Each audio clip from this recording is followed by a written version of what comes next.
you read in the news and 200 people got killed in this explosion here, 400 people got killed there. I mean, thousands of people died in New York. And in Boston it was 3, but those 3 really pissed us off.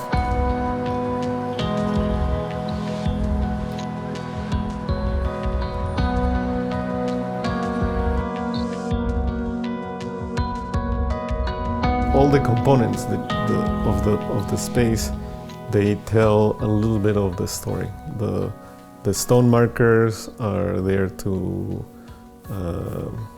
make the memory of the people who died permanent. The lights signify the fragility that life in our lives' ideas.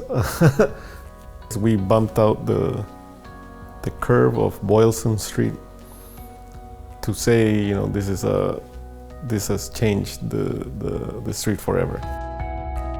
We did a lot of work with Pablo on coming up with design alternatives in terms of scale, what the markers are consisting of in terms of materials, and the ultimate design. The original design that Pablo Eduardo was selected for actually ended up not being the final design for the project. It went through a lot of different design changes, that the families were very sensitive. They wanted it to be a permanent marker, but they also didn't want it to be overwhelming. Bob came with his team to help that idea become real. And because they work as a team and because they're such a big thing, there's no ego there, Pablo came into the project with a lot of ideas, and a lot of them were conceptual in sketches. We'd input it into our model, we'd be able to manipulate and push and pull, and Pablo would be able to have direct input. It was as if, we were an extension of Pablo's mind when he's sculpting. The lights, I thought, were the most challenging technical aspect of the project because of the variable geometry. It's constantly changing shape along its height, so the bronze and the voids are increasing and decreasing in thickness and locations. Having the 3D model throughout the project was definitely a critical component of it.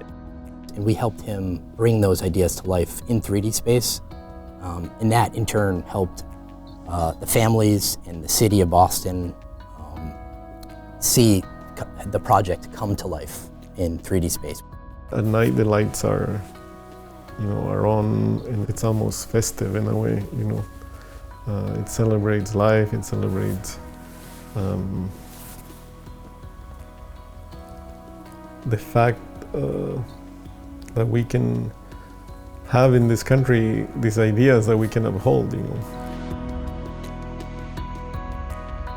It was an honor, to work on this project. It was a real privilege. To help contribute to the healing in any way, it's really just an incredible experience, and it was a very fortunate opportunity to be a part of it. It was very humbling to work with the families and the city of Boston. My wife is a marathon runner, so it hit our family hard.